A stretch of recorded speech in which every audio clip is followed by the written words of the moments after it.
wast wronged in the time o'erpast. For I myself have many tears to wash hereafter time for time past wronged by thee. The children live whose fathers thou hast slaughtered, ungoverned youth to wail it in their age. The parents live whose children thou hast butchered, old barren plants to wail it with their age. Swear not by time to come, for that thou hast misused ere used by times ill used or past. As I intend to prosper and repent, so thrive I in my dangerous attempt of hostile arms. Myself confound, heaven and fortune bar me happy hours. Day, yield me not thy light, nor night thy rest. Be opposite all planets of good luck to my proceeding. If with pure heart's love, immaculate devotion, holy thoughts I tender not thy beauteous princely daughter.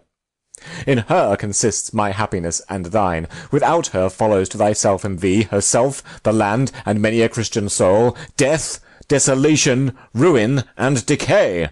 It cannot be avoided but by this. It will not be avoided but by this. Therefore, dear mother, I must call you so.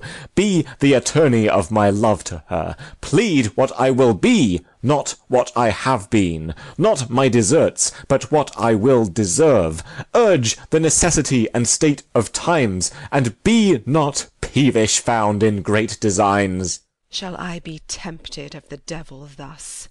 Ay, if the devil tempt you to do good. Shall I forget myself to be myself?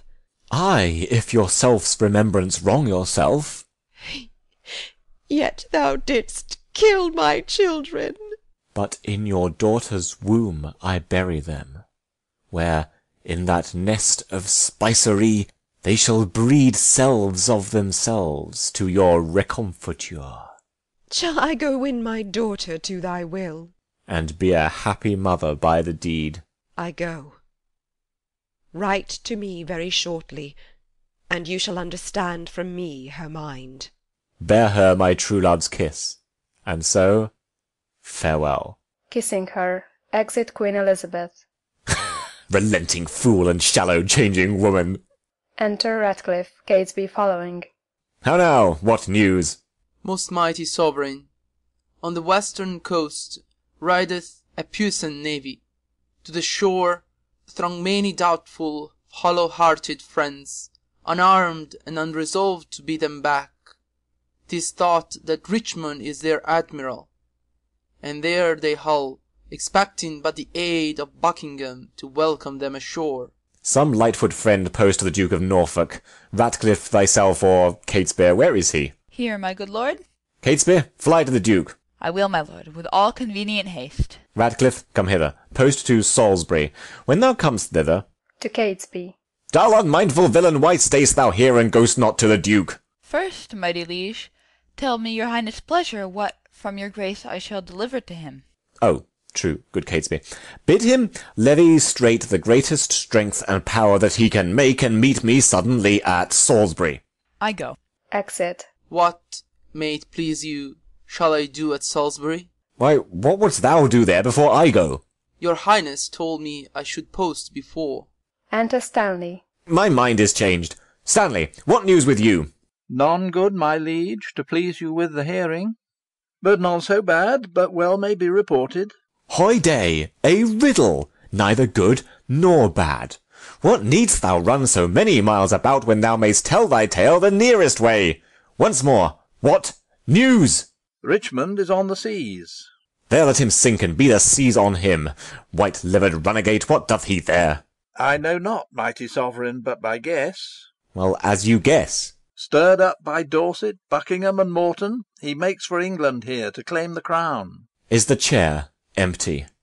Is the sword unswayed? Is the king dead? The empire unpossessed? What heir of York is there alive but we? And who is England's king but great York's heir? Then tell me, what makes he upon the seas? Unless for that, my liege, I cannot guess. Unless for that he comes to be your liege, you cannot guess wherefore the Welshman comes.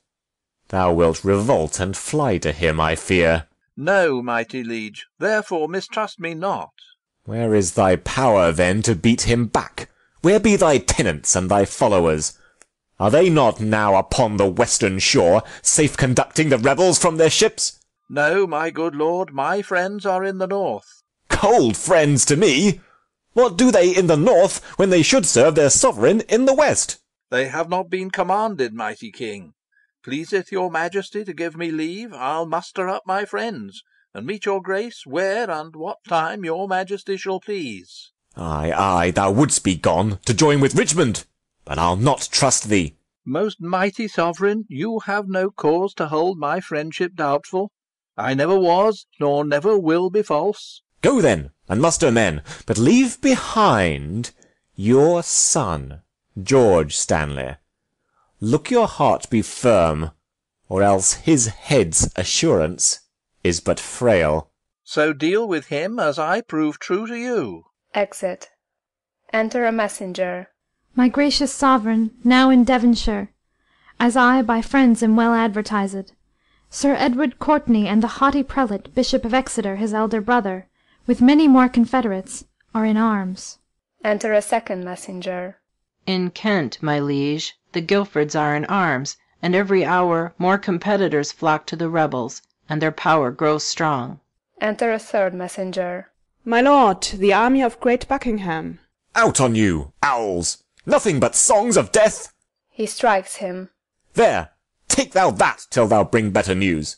The news I have to tell your majesty is that by sudden floods and fall of waters Buckingham's army is dispersed and scattered, and he himself wandered away alone, no man knows whither. I cry you mercy. There is my purse to cure that blow of thine. Hath any well-advised friend proclaimed reward to him that brings the traitor in? Such proclamation has been made, my liege. Enter a fourth messenger. Sir Thomas Lovell and Lord Marquis Dorset, 'tis said, my liege, in Yorkshire are in arms. But this good comfort bring I to your highness. The Britagne navy is dispersed by tempest. Richmond in Dorsetshire sent out a boat unto the shore to ask those on the banks if they were his assistants, yea or no. Who answered him, they came from Buckingham upon his party. He, mistrusting them, hoist sail and made his course again for Britagne. March on, since we are up in arms, if not to fight with foreign enemies, yet to beat down these rebels here at home. Re-enter Catesby. My liege, the Duke of Buckingham is taken. That's the best news. That the Earl of Richmond is with a mighty power landed at Milford is colder tidings, yet they must be told.